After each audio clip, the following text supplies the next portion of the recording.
Okay, so welcome once again to this new session of the Space Education and Strategic Applications Conference 2023.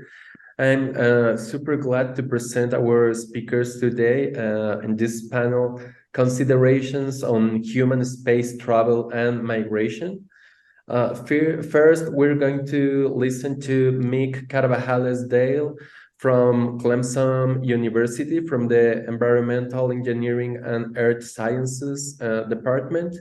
And then in the second moment, we will hear Frank White from the Human Space Program. Thank you, both of you, for being here. And remember to write your comments and questions in the Q&A section of the Zoom. You can find the button right in the bottom. So yeah, thank you for being here. And Mick, the panel is all yours for half an hour. Awesome. Thank you very much, Mauricio. And I'm very happy to present my work to you today. But first, I'm going to talk a little bit about my team. So I head the Energy, Economy, Environment, so E3 Systems Analysis Group at Clemson University. And basically what we do is environmental, economic, and energy analysis on any technology. So bring us a technology and we will analyze it for you. So just as a note, that this, I don't know if you can see my cursor, but up in the top right on these first couple of slides, there's a QR code, which you can click on if you want to get to our group website. So basically the work that we do, we kind of think about it at these three levels. So at the bottom of the pyramid here is this micro scale. So this is the device or facility scale. So we build these engineering-based bottom-up life cycle assessment models. That's the main tool we use, life cycle assessment, LCA, as well as kind of techno-economic analysis tools, so TEA. And so the example here would be we built kind of bottom-up models of materials use by launch vehicles, of the propellants that are used and the manufacturing processes for the propellants.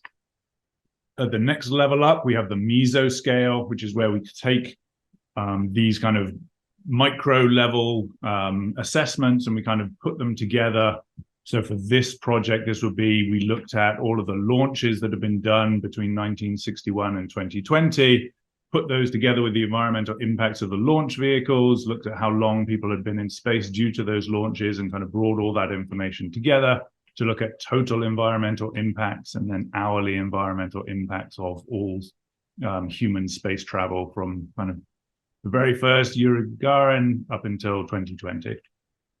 And then what we might do sometimes is bring all of that stuff together at the next level up, the macro scale. And there we're typically talking a kind of national or a global scale. And there we might use GIS tools or environmentally extended input-output.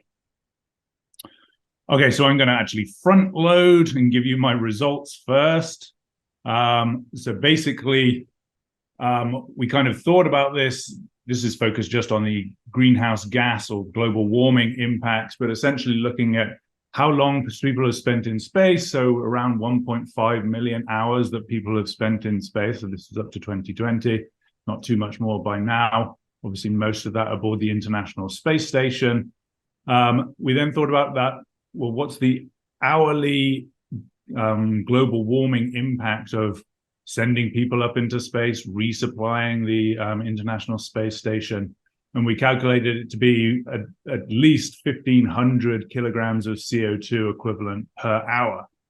So what's that equivalent to in other sorts of things? Well, the average global citizen puts out less than a kilogram of CO2 per hour. So this one person on the space, or this 1 person hour on the space station is equivalent to about 2,000 average people down on the surface of the Earth. Or equivalently, it's the same as driving 60 buses around just continuously, essentially. Okay, so how did we arrive at those results? So as you can see down here at the bottom of each of the slides, there's a link to the paper. This is from Science of the Total Environment. myself and Tom Murphy published last year. So essentially, we're looking at these launch vehicles and their launches. We're thinking about the materials, so all of the aluminum, carbon fiber, steel, all of these different materials that need to go in there, and all of the environmental impacts associated with producing those materials, and then trying to think about how they're manufactured into the launch vehicle itself. We're thinking about the propellant, so whether it's solid rocket fuel propellant, or it's liquid oxygen, liquid hydrogen, or kerosene and oxygen, or whatever it might be. And then obviously, so that's the upstream kind of manufacture and obtaining those propellants. And then obviously when we launch, we have a lot of emissions that come from that propellant combustion. And so we included that as well. The functional unit here is all of the time spent in space due to this 61 years of human space travel. So adds up to about 1.5 million person hours of time spent in space. And then the impacts around 2,000 to 5,000 roughly global citizen equivalent. So that's how many how much emissions of the average person on the globe is due to all of this space travel. So this picture is a little bit blurry. We just took it straight from the proposal, from the publication, sorry. But basically, there's a lot of data that we had to kind of put together. So astronaut flights, so which of the astronauts, which launch mission did they go up in? Where were they spending their time in space? Whether it was just on the spacecraft that they launched in, or maybe they went to the moon, or they transferred to the ISS or whatever, and then which mission they came back on. And obviously the date and time of the launch mission versus the landing mission is how long they spent in space. Obviously had information on which agency and which program that mission was associated with, the launch date and time and location, what the launch vehicle was, all of the different modules associated with that launch vehicle. Then obviously the different launch vehicles, and I'll show this in a moment, use different propellants, and a different amount of mass of propellant. And then those propellants have different oxidizers and fuels, and based on those oxidizers and fuels, they have different impacts associated with them.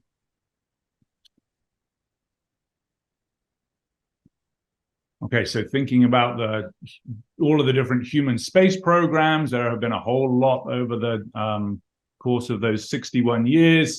Well, actually, it's a little bit longer than 61 years because we actually went back to the X-15 program. Only a couple of those, I think over 300 flights actually made it up into space. We were counting the Kármán line as the boundary for space. But we included all of the test flights that were the B-52s, lifting up the X-15s for all of those test flights. We also included test flights of any of the subsequent programs. So Mercury, I think only half of the actual flights had sent people up into space. But yeah, as you see, we go through all of the programs right up to, at the time when we did this, SpaceX had just launched their Inspiration mission, and Blue Origin had sent up 18 launches, of which I think maybe 4 or 5 had been crewed at that point. So you can see in total, there's around just shy of 1,000 launches have been made. So breaking that all into the different types of missions, here you can see a lot of this buildup of the kind of over 300 test missions. A lot of that is due to the X-15 program, and then it kind of tails off where not too many test launches are having to be made in the different programs. You see then a big increase in the green, the crewed launches, so where people are aboard. And then obviously once the space stations come online, then you see an increase in the supply missions to send needed equipment and other things up to those astronauts up on the space station.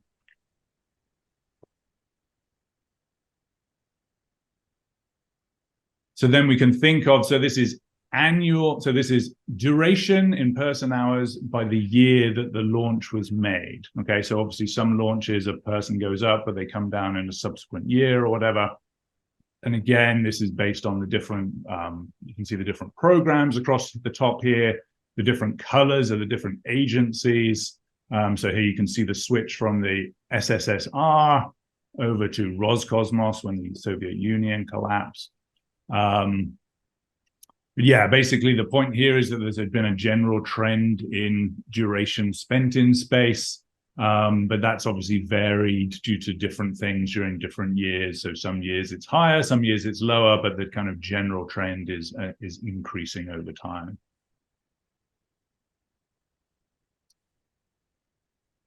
And then we can think about kind of the same sort of information, but split out between where the astronauts are actually staying. So obviously initially, the first however many programs, 5 or 6 programs, the astronauts were just staying in the module, the spacecraft that they were sent up in. At a certain point, they were transferring over to the moon and then obviously coming back from there. And then we see from Skylab, I don't know where my cursor keeps going, but Skylab, we see that there was some duration spent there. And then once the Russian space stations came online, then we see a lot of time spent on Mir, for instance, and then on ISS, and then the Chinese space stations down here where people are spending time up in space. But obviously the kind of most time in total that's been spent in space has been aboard ISS, which has been pretty much continuously occupied since 2000.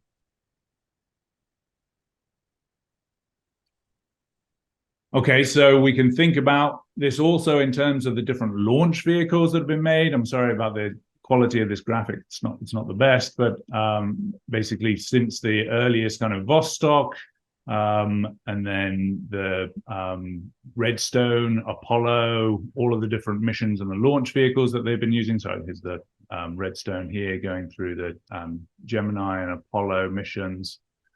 We have the shuttle STS system, and then the newer kind of Long March system.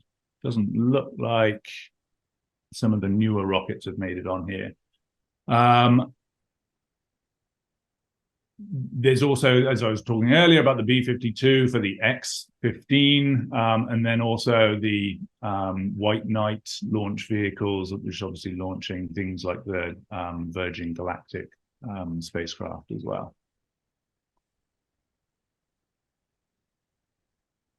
We can think about when we try and build those, so thinking about material inputs to those launch vehicles, what are the different types of materials that are going in? So this came from Sarah Newman's PhD dissertation, where she broke this down and then looked at whether or not those materials are being reused, for instance, when SpaceX or, well, she didn't include Blue Origin, but SpaceX is bringing back its boosters, or some of the boosters that were recovered from the shuttle system. So primarily it's aluminum alloys with a little bit of carbon fiber. We kind of assumed a similar mix for historic space launch vehicles, although that information wasn't available. So likely those vehicles had more materials in them, but we were kind of lacking. So we kind of just scaled up this percentage up to the amount, the mass, the empty mass of the launch vehicles. But obviously that's not entirely accurate because those earlier vehicles may have had a different kind of percentage composition.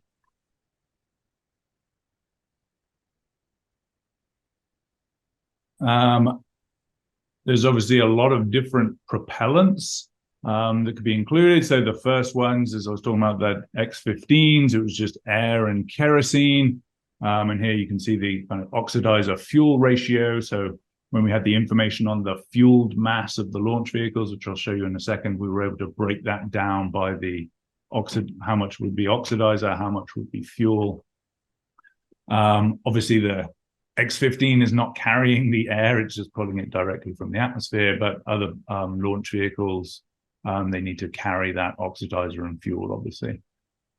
Here on the right, this is somewhat important. So we ran these propellants through, blanking on the name of the software program, the RCA, I think is the rocket combustion software program, to say what would be the species given a input fuel and oxidizer and the pressure at which they were being combusted, what would be these chemical outputs. And this is important here. The CO emissions, so a lot of it is coming out as carbon monoxide because we're not burning it all the way to carbon dioxide. That's important because right now the Intergovernmental Panel on Climate Change does not recognize carbon monoxide as a greenhouse gas. However, there are global warming impacts associated with carbon monoxide emissions, mainly in the fact that it kind of inhibits the absorption of methane, or the kind of removal of methane from the atmosphere. So there's kind of indirect global warming impacts from carbon monoxide. And I'll show you later how we kind of brought that into the analysis. Okay. But yeah, the main ones that are being used now, I would say, is probably liquid oxygen and kerosene by the SpaceX. The solid ones were obviously in use during the shuttle, and then the new space launch system, which unfortunately didn't make it into our analysis. Obviously, that's coming online now as well. Okay, and then we have the different launch vehicles. We broke them out by stages because the different stages might be burning different propellants. So for instance, here with Saturn IB, the boosters are burning liquid oxygen and kerosene, but the, I guess, upper stages are burning liquid oxygen and liquid hydrogen. We broke them out by the payload that they can send to the low Earth orbit. What's their empty mass of the launch vehicle, and then what's the fueled mass of the launch vehicle. So this fueled mass is what we took the oxidizer fuel ratios for the different propellants, and then worked out how much oxidizer and how much fuel was required for each launch. One thing that we did assume is that the vehicle was always fully fueled, which might not be a great assumption, but I probably don't think it was too far off. Okay, so that goes all the way up to Saturn V, but then we have for the other launch vehicles there, the space shuttle, you can see they have the solid rocket, solid fuel boosters, and then the main tank, which is liquid oxygen and liquid hydrogen. The Soyuz rockets have always been pretty consistent in terms of liquid oxygen and kerosene. Yeah, not a whole lot to say about that. Okay.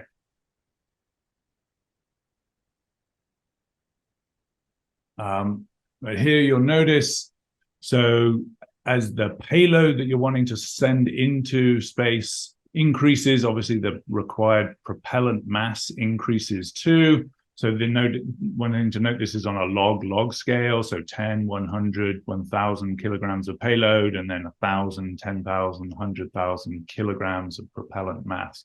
And here you can see the different launch vehicles plotted on this curve, on this plot, on these axes.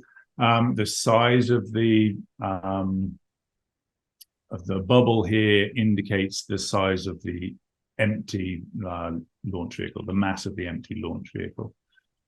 So this trend line, it's basically a power law, and the exponent is so it's basically 1,000 times by the payload to the power of 0.623. So that means to send 1 kilogram into low Earth orbit requires 1,200 kilograms of propellant. To send 1,000 kilograms requires 88,000 kilograms of propellant.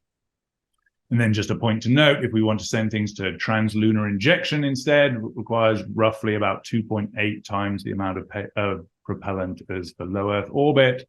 And if we're wanting to send things to Mars, then it's about 3.6 times the low Earth orbit requirement. Where is it? Okay. So then we took the launch vehicle materials that I showed you, so all of the different aluminum, steel, all of those things, and scaled that to the mass of the launch vehicle.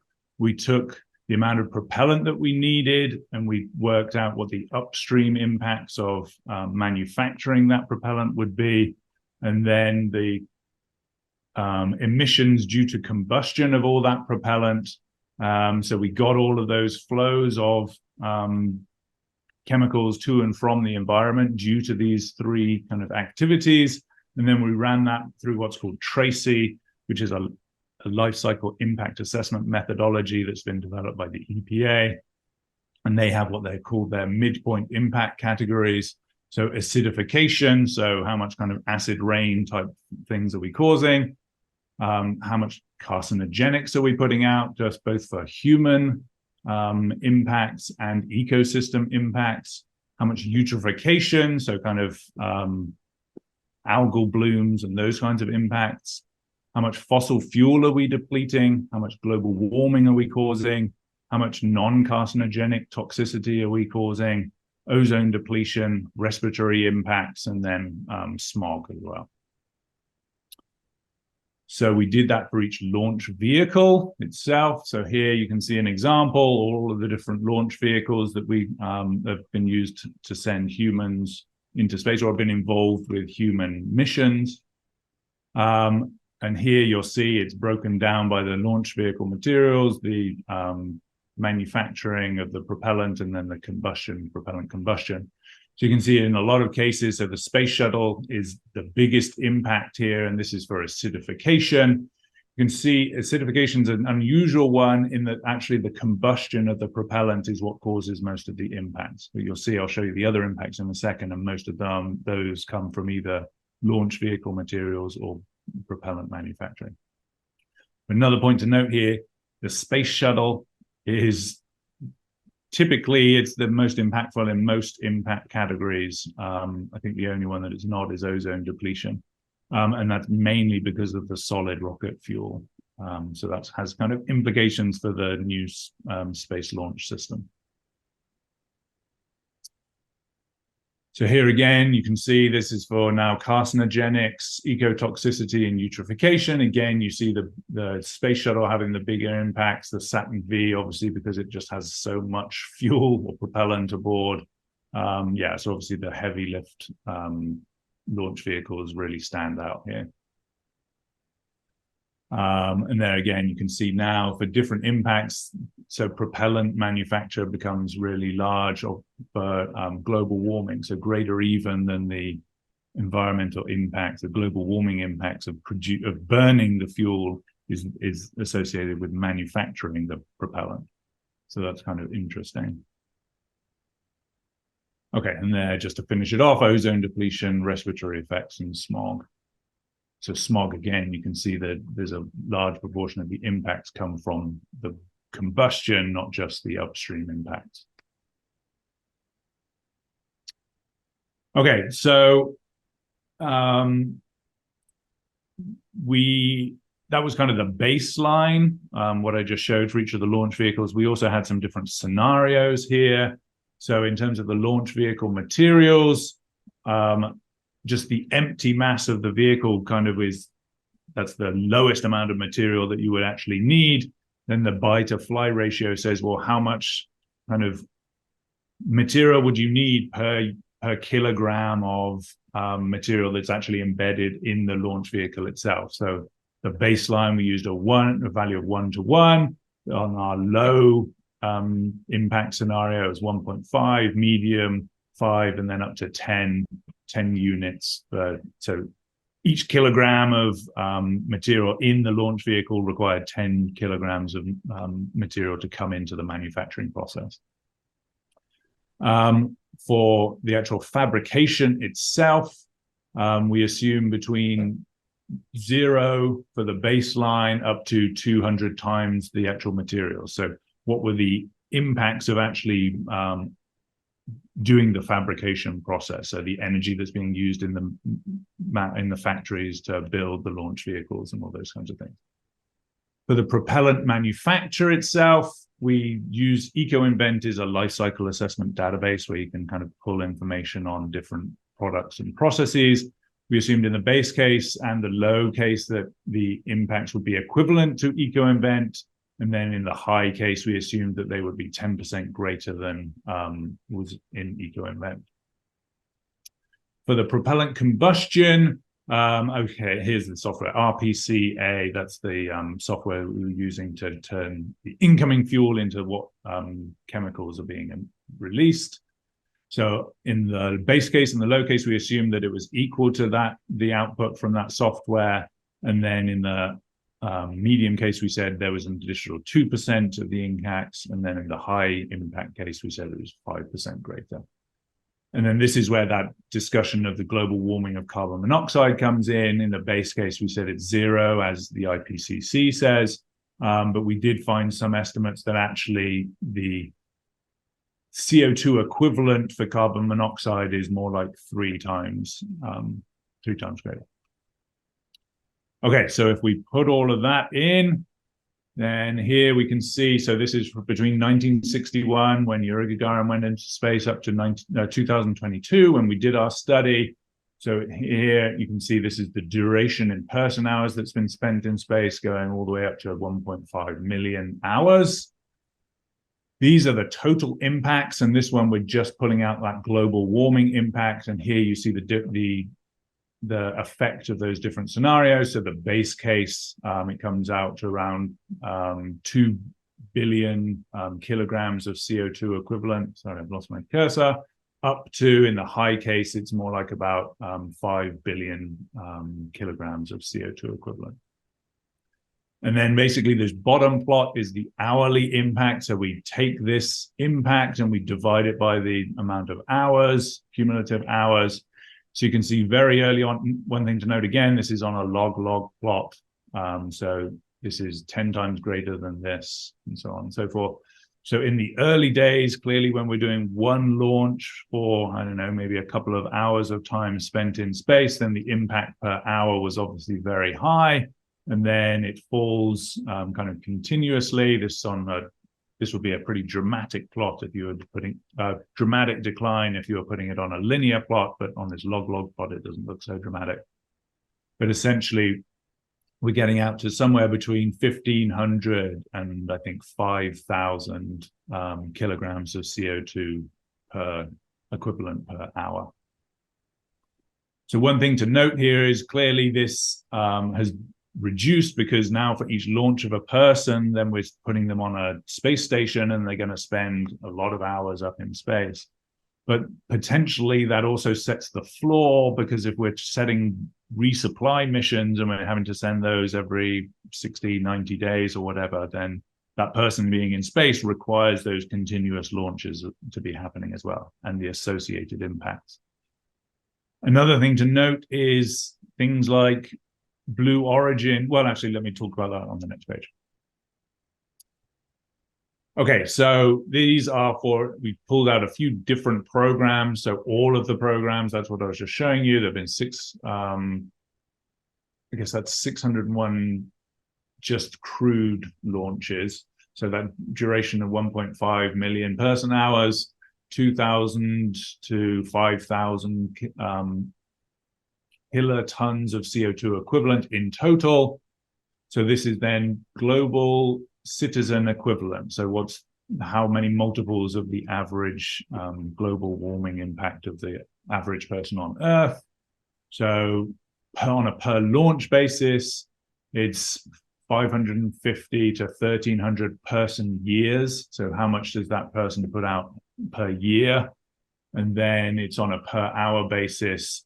How much does the average person put out on per hour?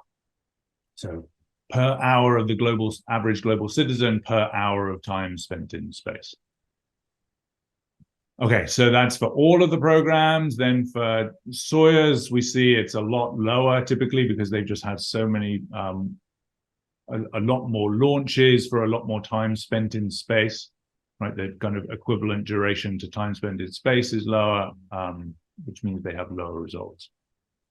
Apollo didn't do very many launches, but launched a lot of big rockets. And so we see they have very high impacts. And the one that I really want to pull out is the New Shepard. So they've only had 5 launches, but the total person hours spent in space is only 4, because you're not sending very many people up, and they're not staying up there for very long. So here you can see on a per hour basis, it's kind of 50 to 60,000 times the hourly impact of the average person on the planet, right? So we're sending these super wealthy people up into space, and they're having dramatically greater impacts than the average person on Earth. So I guess all of that together suggests a question to me, which is, why do we need to send humans into space at all? Right? So at the one end, we can think about, well, we're learning things about sending people into space. Well, okay, we're learning things about sending people into space, but why do we need to learn about sending people into space? That kind of circular questioning, really. The second thing is, well, on board ISS, we do science. Well, do we have options to do that stuff remotely? And how much easier does it become to operate a space station if you're not having to keep people alive aboard that space station? It's a kind of open question. And then the last thing, if there's kind of, it's an experience. So I would say the New Shepard launches, Blue Origin is about the experience. Well, there's obviously less impactful ways that people could get the same experience. So for instance, the launch vehicle impacts of, let's say, Virgin Galactic, because you're doing it with a plane, is very much lower than with a rocket, or even more so if there's these kind of balloon-based technologies that people are talking about as well, where you don't take people up quite as high, but you can see the curvature of the Earth and you see the darkening of the sky. So, I mean, that would be even lower impact if it's just about the experience. So, I don't know. I'll leave you with that question and then say thank you very much again and ask if people have any questions for me. Thank you so much, Mick. And yeah, please do your comments, do your questions using the Q&A section or even the chat. We will go to those by the end of the session. For now, I will give the word to Frank White. Thank you, Frank, for joining us. Frank White belongs or came from the Human Space Program, and he will talk about Islands in Space, a prelude to large-scale space migration for the benefit of Earth.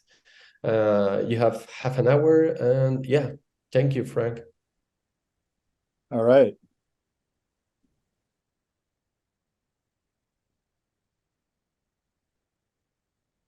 Okay.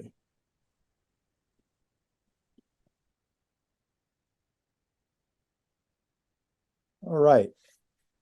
Thank you so much, Mauricio. And let me do one thing here before I start. I want to make sure that my content is enabled.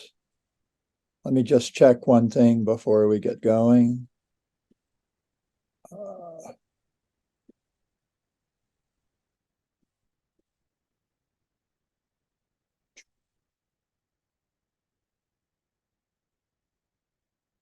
Okay. All right. That's not where I want to start either. Hold on. This is where I want to start. Can you see my screen okay? Yes, no problem. Yeah. All right. Okay, so I had not met Mick. Mick and I had not met before today.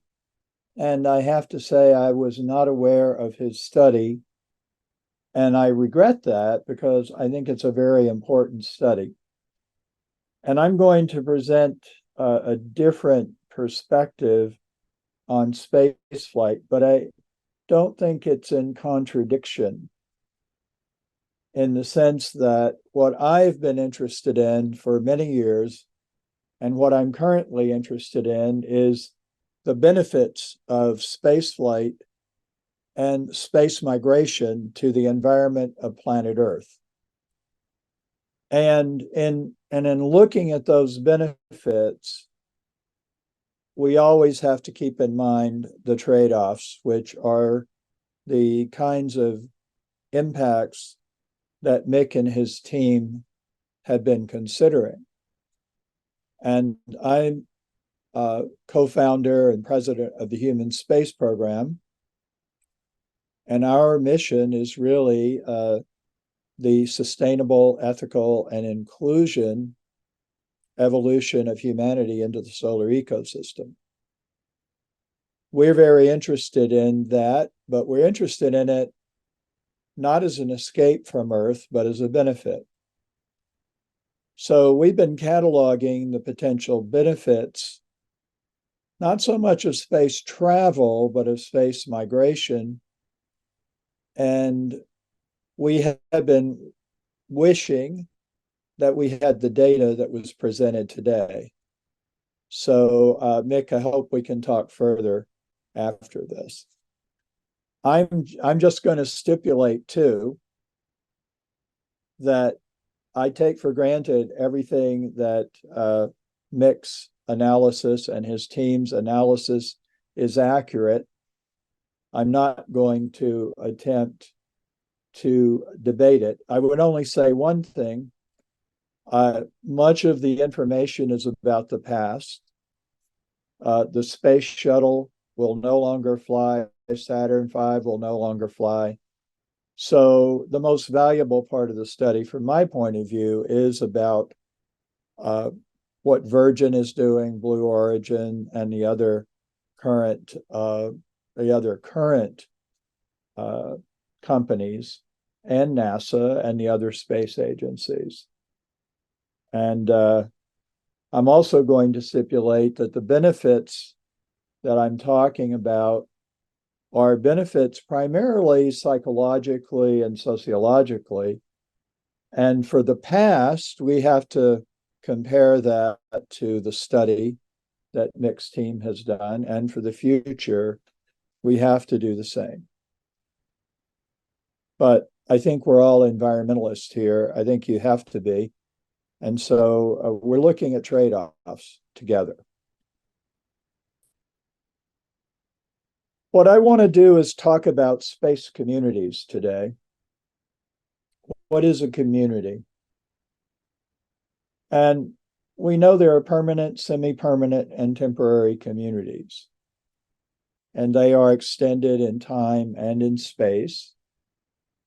And, you know, often we think of a community as residing in the same geographical area with a common heritage, but there are also communities of common interest.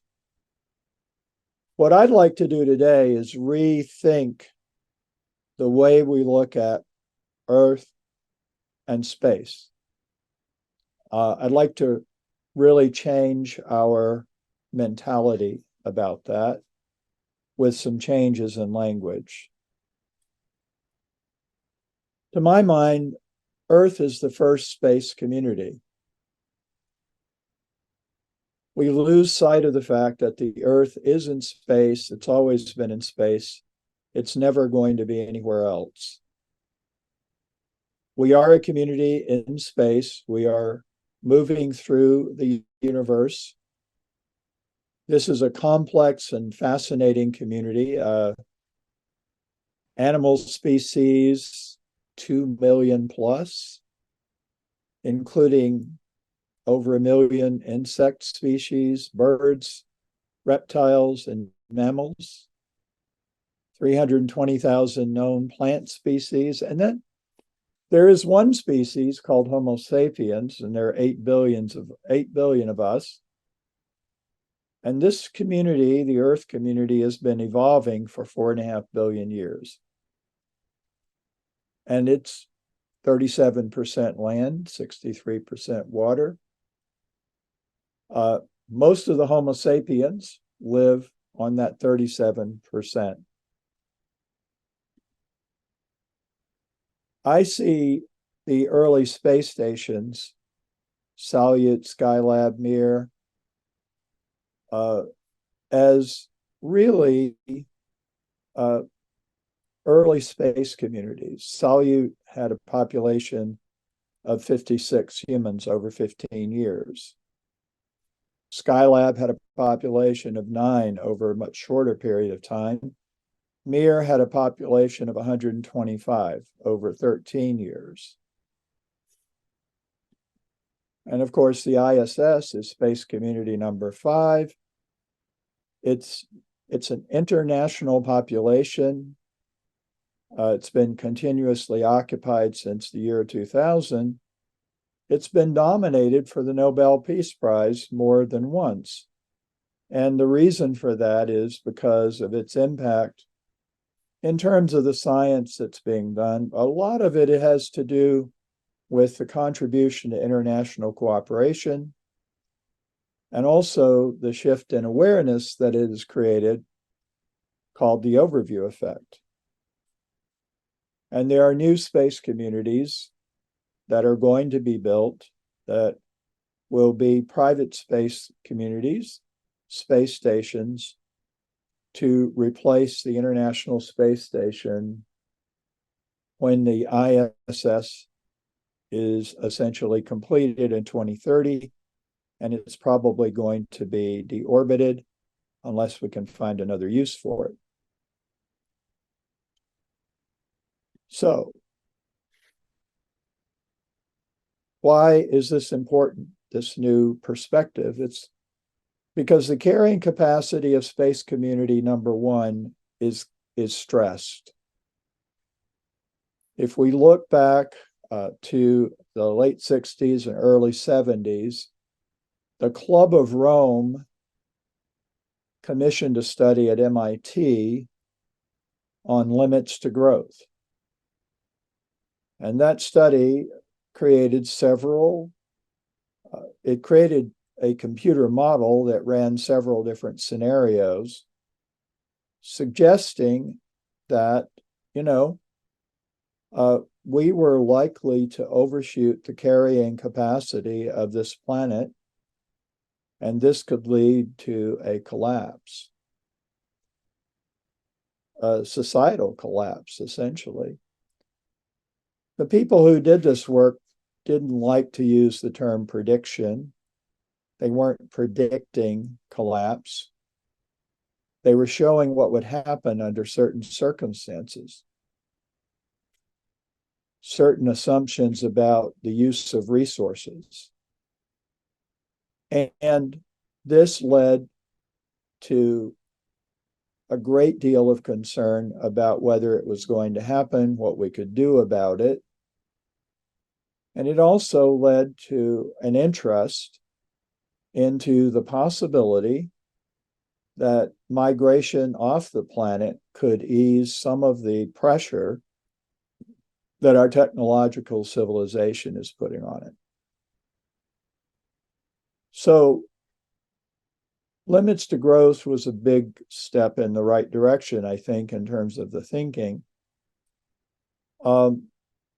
Since that time in 2004, that work's been updated, and those who did it are pretty convinced that we have entered overshoot. And there are quite a few different voices speaking up and saying, we are really overwhelming the ability of our planet, our first space community, to support us. A geographer named Chris Tucker said, based on his study, the optimal population of Earth is 3 billion people. There's been a recent report on planetary boundaries. A group has been monitoring 9 planetary boundaries, and they suggest we've crossed 6, and that we're really moving into some dangerous territory. What are we going to do about it? Well, first of all, I don't want to suggest that what I'm proposing is the only thing we ought to do. There are many steps we can take without thinking about space migration, which is one of the areas that I'm committed to exploring. But I think there are 3 aspects which are related to space travel and space exploration. I think we need these 3 things to help deal with the challenges we face. 1, we need a unifying worldview. we need to somehow see the finite nature of our planet. We need to see how important it is to preserve it. And we need to see that we have to do something about it. Another opportunity that is related to space, but it's really not related to sending people there, is what I call planetary management. You might call it planetary stewardship. This is really using our technology to help improve life on planet Earth. And I'll talk more about it in a minute, but I think the other thing we ought to consider is sustainable space migration. Now, the unifying worldview we have. I've written extensively about the impact of seeing the Earth from space and in space. And it is a shift in awareness in which the person who has that shift, the astronaut, actually sees the interconnectedness and interrelatedness of the entire planet in a way that is not possible to achieve on the planet's surface, because our senses just don't give us that experience. So we do have that experience, and we've already seen environmental benefits from that. Most observers would say that the Apollo missions were very important to giving a kickstart to the environmental movement. For example, most astronauts come back with a much stronger ecological awareness, much greater concern about issues about war and peace, and a realization that we're all in this together. I'd like to share an astronaut's perspective with you rather than trying to explain how they feel. And of course, as I do this, I'm very aware of what Mick just told us about the environmental impact. And at the same time, we do need to see the psychological impact as well. And we need to think about how do the two complement or oppose one another. And this is a short piece. It's part of an interview that I did with Reid Wiseman. And I'll just let him talk about what it meant to him to see the Earth from the International Space Station.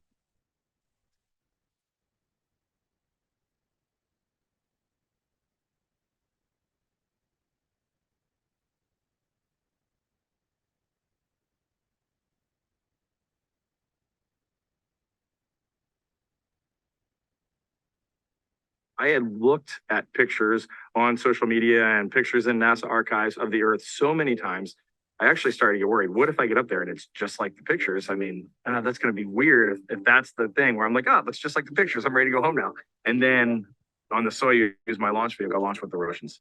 And on my Soyuz, when I first got a chance to look out my little window, which is about right here at the Earth, there's something about looking out a round window at the curvature of the Earth that makes it just more pronounced and really makes it have a huge impact.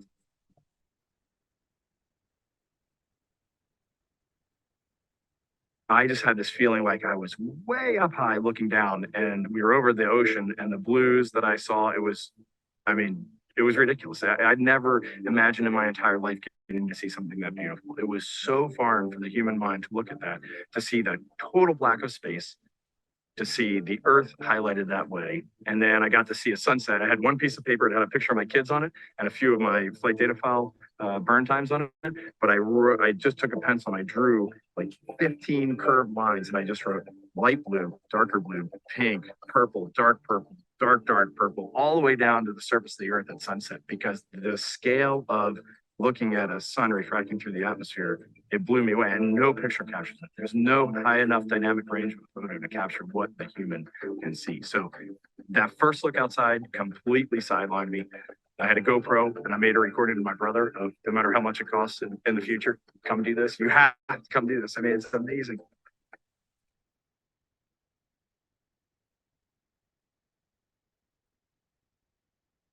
Over my 6 months in space, getting to look at the Earth every single day, it shows you something different. Every day it shows you that it's alive. It's a being just like we are. We're guests on this planet. And it's our mother, it's our father, it's our starship cruising around the sun in the middle of the solar system. There was never a moment that I looked out the window and didn't immediately grab a camera and take a picture of something that our planet was doing. It always surprised me. It's always been interesting.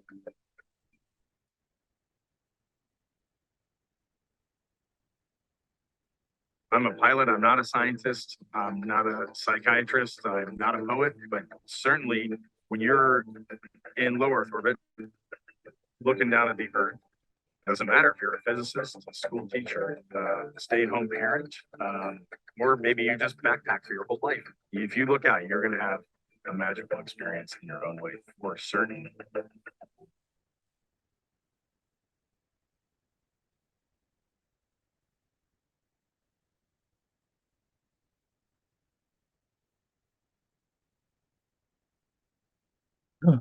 I've interviewed quite a few astronauts, and I've tried to understand what do they get out of it. There are a couple of things. One is they see that there are no borders or boundaries on the planet, that what happens in one part of planet Earth affects the rest of the human community elsewhere. There's no escaping it. The borders and boundaries are in our minds. And they talk about the difference between intellectual knowledge and experiential knowledge. That is to say, they know there are no borders or boundaries on the Earth before they see that, but when they experience it, it's a different way of knowing it. And a constant refrain is, we're all in this together. And it seems to me that one of the most important barriers to working on the challenges we have on planet Earth is really understanding this simple truth. We're all in this together. When the pandemic started, a lot of people were saying exactly that. It didn't last. I regretted that it didn't last, but people got it. That, you really can't wall yourself off from the rest of space community number one, as I would describe it. Another idea that I've talked about in my book about the overview effect is planetary management, or we could call it planetary stewardship. This is also related to the use of outer space, or what I call the fourth dimension. We could make a huge leap forward in stewarding the Earth's resources sustainably and equitably if we used all the imagery and information coming to us from all those satellites that are in orbit. Now, we are using them for good things like weather forecasting. A lot of lives are saved when we do that. When we see a hurricane coming and we can warn people, which we couldn't have done in the past. But there's so much more that we could do. And I'm gratified. I first started talking about this in 1987 in the first edition of my book.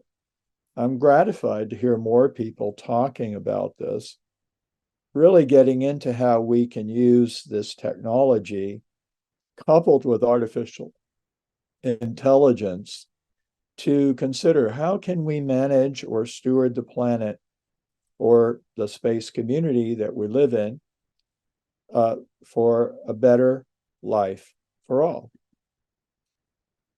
And then there's sustainable space migration. This is also an idea that was somewhat triggered by the Limits to Growth study. And Gerard K. O'Neill was one of the first people to start thinking about this. Would it be possible or feasible if a significant number of humans and industries migrated off of Earth, creating new space communities? Would this benefit the Earth? And I think undeniably, the answer is yes. It would. The question is, to what extent would that need to happen? And I think the answer would have to be a large number of people, because there are 8 billion of us. And so it would probably have to be significant before it would help planet Earth. But I do think it's a scenario we ought to consider. It's not a single solution to the environmental crisis, but there is a larger ecosystem out there for us to think about being a habitable place for human beings.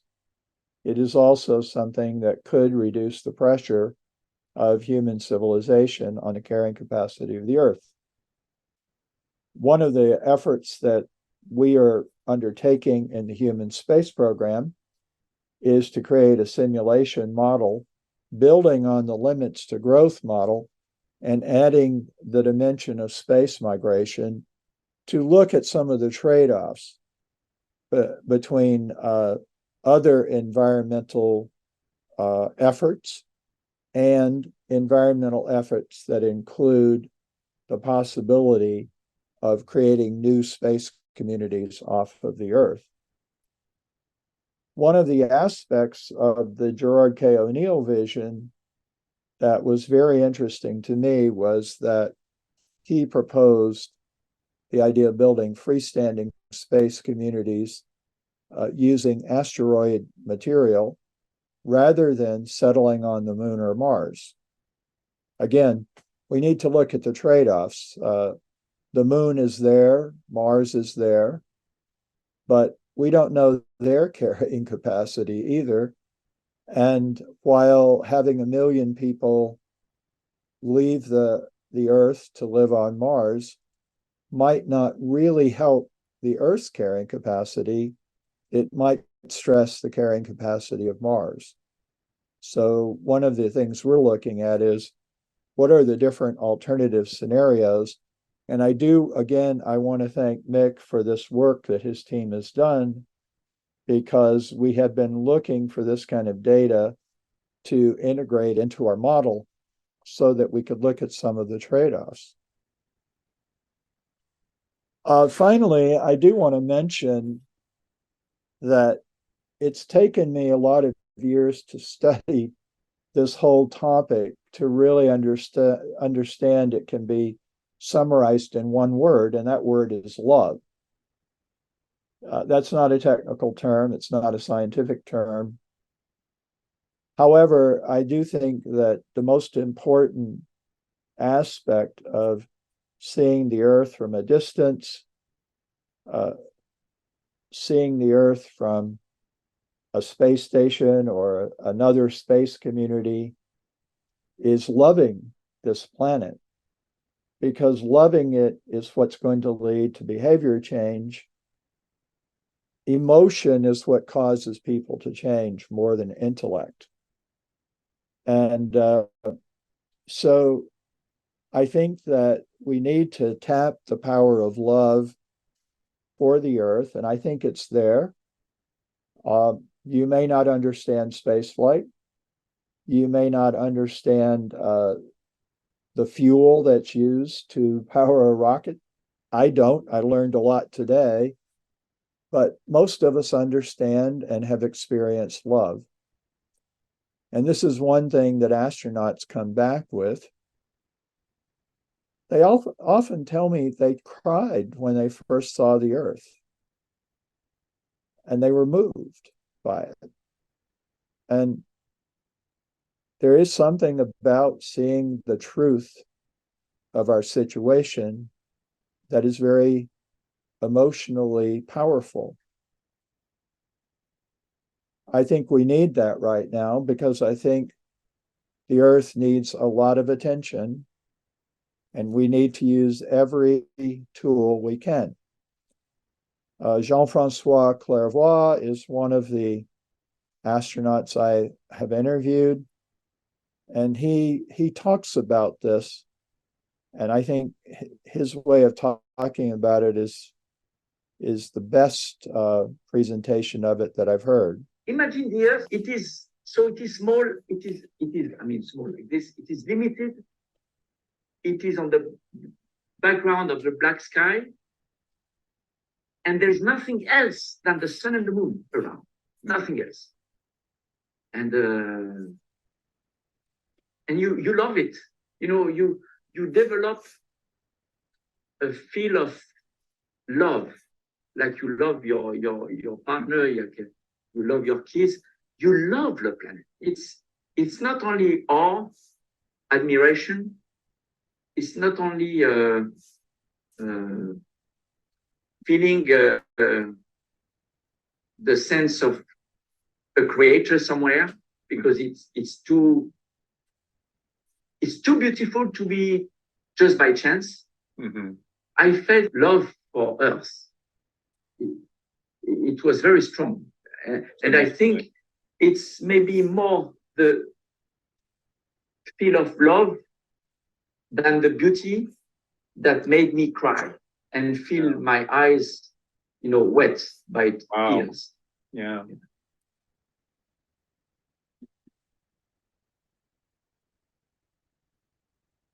So deciding and determining how we can meet this challenge of overshoot, of crossing these planetary boundaries, it really is all about love. And I think it's really love of the Earth. It's love of humanity, and it's also love of life itself. We need to be more thoughtful and cooperative and caring about the other species that are part of this wonderful space community, this unique planet that we have evolved on. And Jean-Francois pointed it out.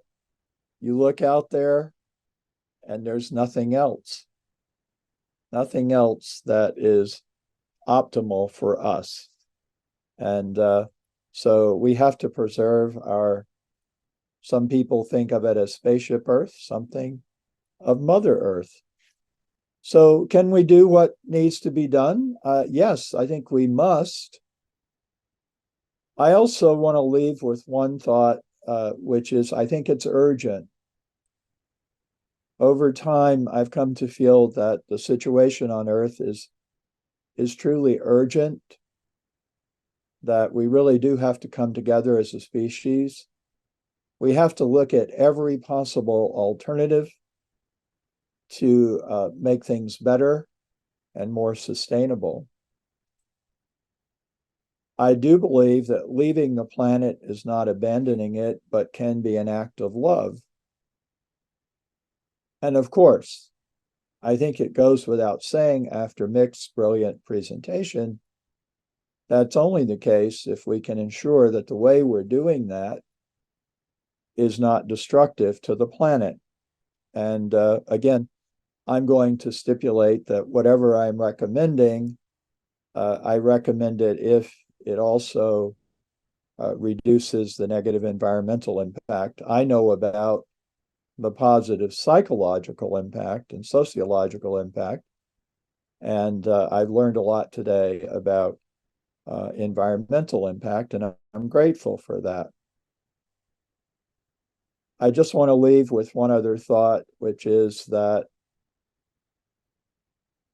it is not fleeing the challenges of Earth. Anything to do with space exploration and space migration should very much be focused back on how and whether it can be beneficial to our home planet. Okay, I'm going to stop sharing And I think we have some time for a conversation.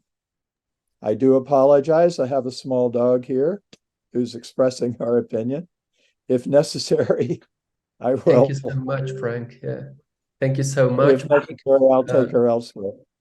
Yes, we have just 4 more minutes for Q&A, but I see Mick already answered some of the questions in the Q&A, and I think you want to answer one right away, right, Mick? So please go ahead. It's all yours. Yeah. I actually pressed the wrong button. I was going to type an answer to it, and I pressed answer Okay. live by mistake.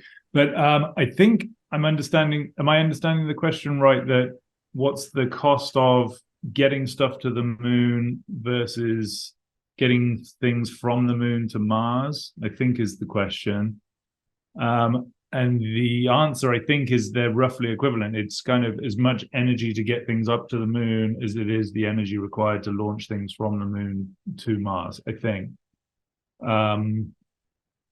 But the question is, well, what sorts of resources are we getting from the moon?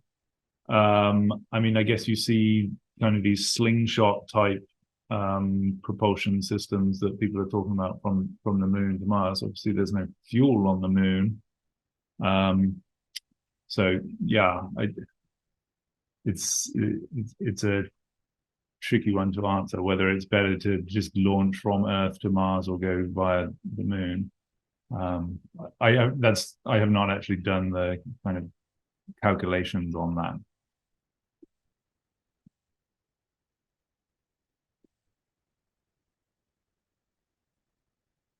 Are there other questions, Mauricio? Yes, we have other questions that Mick already answered, but I don't know if you wanna acknowledge Oh, sorry. one. Yeah, I didn't mean to. Frank. I didn't mean to preclude your opportunity to answer those, Frank. No, I mean That's all right. for the Yeah, both I of mean, you.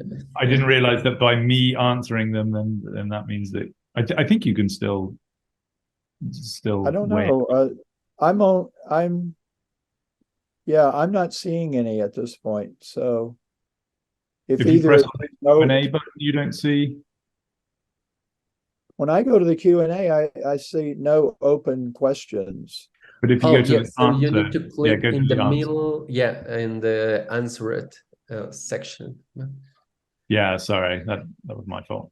But I'm afraid to say we are really running out of time, so sorry for that. But thank you so much for your participation. Super interesting topic.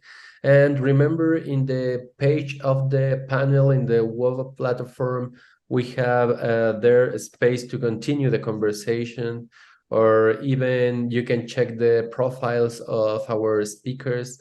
That way, you can contact them for further communication. And thank you to both of you. And please join us for the rest of the activities in this final day of the Space Education and Strategic Application Conference. Yeah, thank you very so much. much. This Yeah. was very, very interesting. Thank you. Yeah. Thanks, Mauricio. Mick, we need to talk more. Sure. Yeah. I can find you out and email you. I've already sent you an email, so Okay, great. Thanks all. we can talk some more. Okay, great.